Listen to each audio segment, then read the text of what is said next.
somebody that was actually anti-Christ. Isn't that something? How in the world do you keep hanging with folks that keeps dogging the God you serving? How in the world do you keep going places that is against what you know God has ordained for your life? This is why we end up back in the limbo, because our mind has not been changed.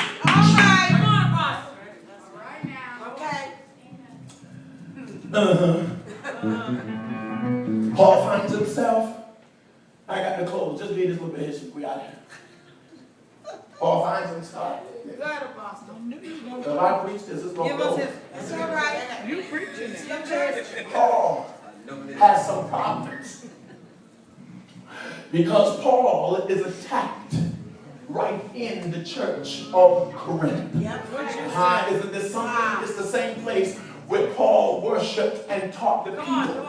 But the people found ways, or they were tricked into ways that would cause them to go against leadership. I must inform you that the moment that you start fighting against the leader, you have already chalked up one of the greatest losses that you'll ever have. Because when you fight the leader, you leave no room for impartation. Can anybody talk to me? You leave no room for instruction. And the one that cannot be instructed is the one that cannot prosper. It doesn't matter how good it looks, baby. The devil knows how to camouflage things and make it look like you on your way to great success. But by the time you get there, you'll find that the bottom has come from underneath you. Why is that? Because I walked away from the only thing that could keep me in my lane. I walked away from instruction. I walked away from good leadership because I thought that I could do it myself. You never let anybody come to you against your leader. I don't know what's wrong with the church. I don't know how you serve the leader and rob them at the same time. Corinth had this problem that people come in and talk against Paul. Paul had to endure all types of things to prove that he was not what the false brethren said that he was. Paul defends himself in chapter 10, verses 1, 9, and 11. He deals with the fact that they said about him. They said, Paul, you're condescending. When you're in somebody's face, you think you humble yourself. You're like a little boy. You're a punk, Paul. But when you write everybody, you talk like you all that. In other words, Paul, you ain't nothing that you say you are. Paul has to respond and say, don't get my niceness mixed up. Paul says, I write to you out of meekness, baby. But when I come, I gotta fix problems. That's why I end up bold in my writing. I come trying to show you glorious mercy. I come trying to be a brethren. But when I leave, I hear a foolishness. And I gotta fix what is broken. But don't get it twisted, because I'm just as strong in the spirit as I am in my writing. Yeah! All right now. Yes, Lord. He defends himself against talk like that. He defends himself against accusations of all kinds of foolishness. They made statements that Paul was beneath himself in human actions. They even deal with the fact that Paul comes out and they say that Paul is a money preacher. Now that's a big one, because now this is the problem, because you find too much dealing with money. Now, churches, people won't come unless you can meet their honorarium. Folk won't come unless you got 3,000 first.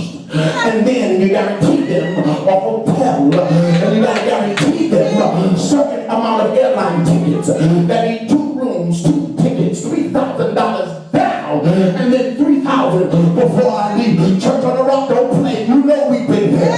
$6,000 for 2 messages that we should have paid or gave an honorarium of $500 a piece.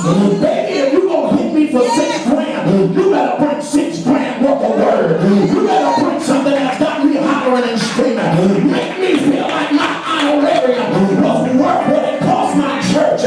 Make me. Yes, sir. Send that to him. Yes, sir. Send it right to him. going up today. It's going up. Corinthians Yeah. is a much needed book. God Almighty. There's some problems because Corinthians is actually in the New Testament. It is the book that is less dealt with by scholars and less preached by preachers.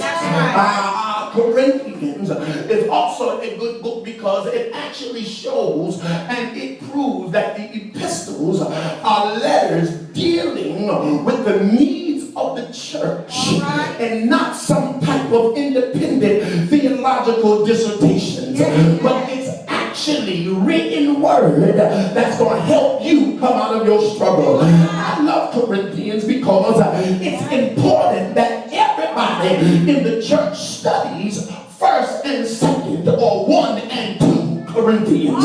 It's important because once you study it, you'll find that Paul gives exit doors for a lot of your heartaches. It's good for pastors because pastors learn how to pastor a church while they're in the middle of all type of struggles.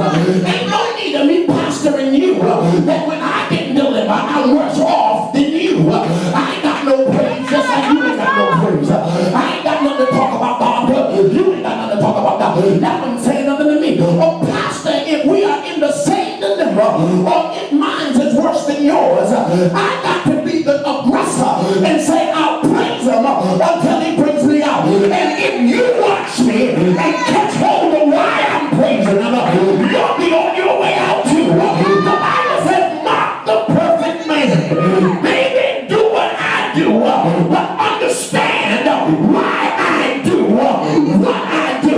Look at somebody and tell them whatever you do. Don't let your struggles keep you bound.